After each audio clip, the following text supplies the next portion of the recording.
En este episodio, ¿por qué somos tan malos inversores?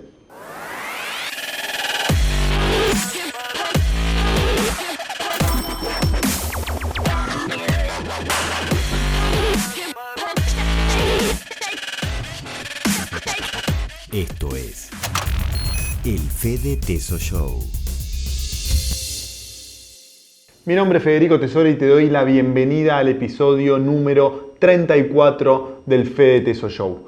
Hoy vamos a hablar de algo que no es muy agradable, pero es una ciencia casi exacta y que dice que los inversores individuales somos muy malos inversores, que en general logramos muy malos resultados. Te preguntarás qué me pasó, que me levanté de mal humor o con mala onda. No, nada que ver con eso. Tengo un muy buen día. Pero los datos son los datos, está estudiado, hay estudios académicos que dicen que los resultados de nosotros como inversores individuales es muy malo. Por un lado, te podría decir que hace más de 20 años que me dedico al tema de inversiones personales y no me canso de ver muy malas decisiones que toman los inversores individuales cuando invierten sus ahorros. Pero eso sería una muestra muy acotada. Por eso, ayer estaba leyendo un informe que me llamó la atención, que está publicado por una consultora de Estados Unidos que tiene su sede en Boston, Estados Unidos, que se llama Dalbark Inc., que todos los años hace un estudio de cuáles son los retornos reales de los inversores individuales.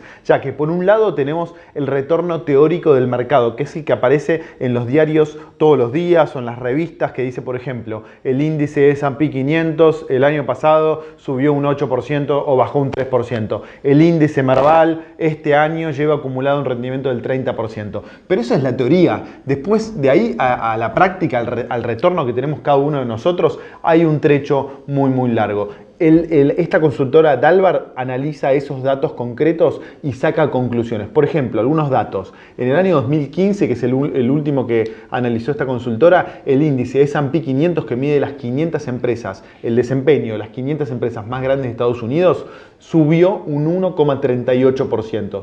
Ahora, el rendimiento promedio de los inversores individuales fue negativo del 2,28%. Escuchaste bien, mientras el índice S&P 500 subió más de un 1%, el retorno de los inversores individuales fue negativo el 2,38%. Y esto no solo pasó un solo año, 2015. Si analizás los últimos 20 años, el retorno anual promedio de los inversores, el retorno del índice promedio fue del 8,19% anual. Es decir, todos los años en promedio, el índice S&P 500 durante los últimos 20 años hasta el año 2015 subió un 8,19% anual. Ahora, ¿sabés cuál fue el retorno real de los inversores americanos en promedio? Fue del solo 4,67% anual. Es decir, casi la mitad, una diferencia de 3,52% en forma anual. Te puede parecer poco. Ahora, ¿sabés lo que implica una diferencia del 3,52% anual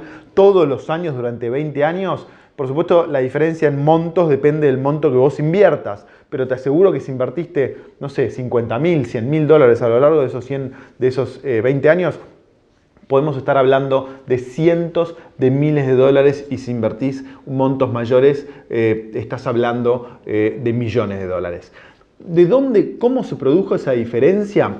Bueno, hay varias variables. De ese 3,52%, el estudio te dice que el 1,50% está explicado por errores que cometemos nosotros como inversores individuales.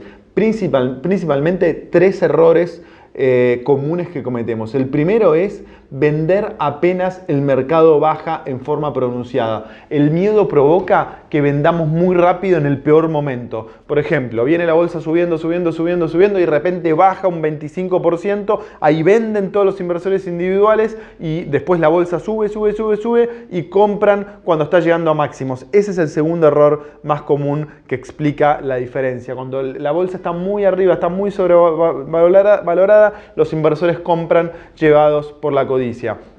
Y el tercer error, que lo veíamos la semana pasada en un FDT Show donde respondíamos la pregunta de un inversor que estaba perdiendo mucho dinero, es intentar tomarle el tiempo al mercado, comprar y vender todo el tiempo, y eso es una receta asegurada para el fracaso. Ahora, esa no es la única diferencia. 1.50% del 3.52 viene por esos errores. Ahora, hay otras tres variables. 0.79 viene explicado por los costos de los fondos comunes de inversión, que a veces son muy altos, por eso tenemos que tratar de controlarlos. El tercer error viene por la necesidad de efectivo. Gente que invierte y no planea una necesidad financiera, tiene que cambiar un auto, tiene que irse de vacaciones, vende sus inversiones, por lo tanto se pierde una parte del retorno. Y el último error es inversores que invierten tarde. En vez de, si vos durante un año querés, un índice rendió un 8%, bueno, para tener ese rendimiento del 8% tenés que haber invertido todo el año.